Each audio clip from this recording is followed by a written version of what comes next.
the News Channel 5 network, this is Inside Politics. Hello, everyone. I'm News Channel 5's political analyst, Pat Nolan. Welcome to Inside Politics. Our guest today is local author Jim Brown. Jim has a long and distinguished career as a journalist and in government affairs.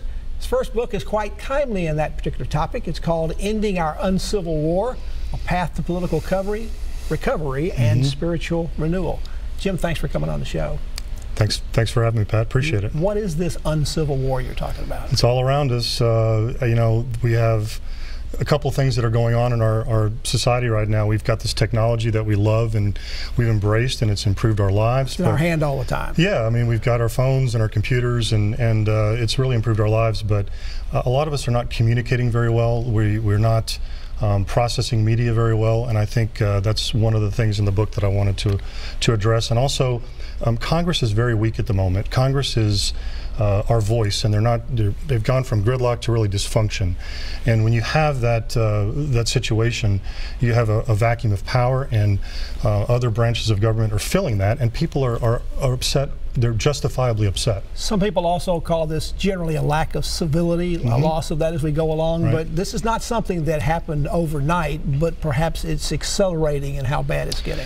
It's a long-term thing and a short-term thing. I think the long-term piece of this is, Warren Sussman called it, we have a culture of character back in around the turn of the 19th century, and a lot of agrarian society, and people were serving, they were honorably serving and humble, and it transformed over 100 years into a culture of personality, Hollywood, idealism, TV, and then we got into selfies. And you and I can go to a restaurant now and we'll sit down, and across from us 4 people will be there. They're not talking to each other, they're looking at their phones, and it's definitely a different time. I know your book is not solely about social media, but what is your suggestion about that? Some people just decide, I've had enough of this, they get off Facebook, they quit doing Twitter, they quit doing whatever. They may do Pinterest because it's pictures, but what do you suggest? Do they give it up just for Lent, or just give it up period, or how do you get a good use for that? Well, we're Catholic and we haven't had Christmas yet, so let's not go to Lent. It's a little bit away, but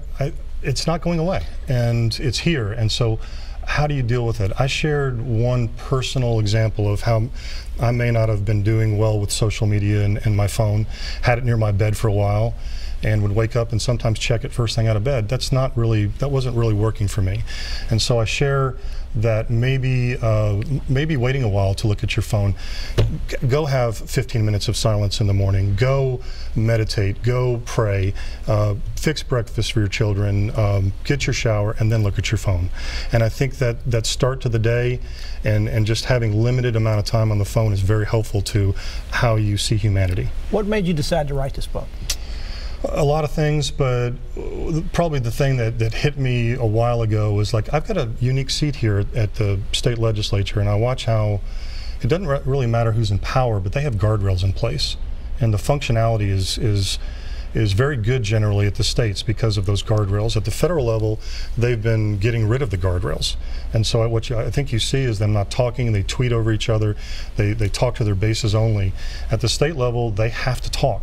And it's because of the things that we can talk about that are in place that are very important. You also had a personal tragedy in your life and in your family that I think also shaped your thinking about this, if not necessarily directly led you to the book. A couple things. The first thing that happened in 2007 was my wife, Dory. She was diagnosed with cancer, and in 2011 she passed. And along the way, I saw how she handled things, and she wasn't bitter. She said cancer was my opportunity to be a better person. And I'm like, wow, I am in the presence of an amazing person. And she didn't want to leave me and our children, but she showed agape, deep love, deep, profound love, and that stayed with me when she left, and I wanted to write about that. And just watching the incivility, I felt like sharing some of that story was worthwhile maybe to people. You did, during her illness, you had a blog.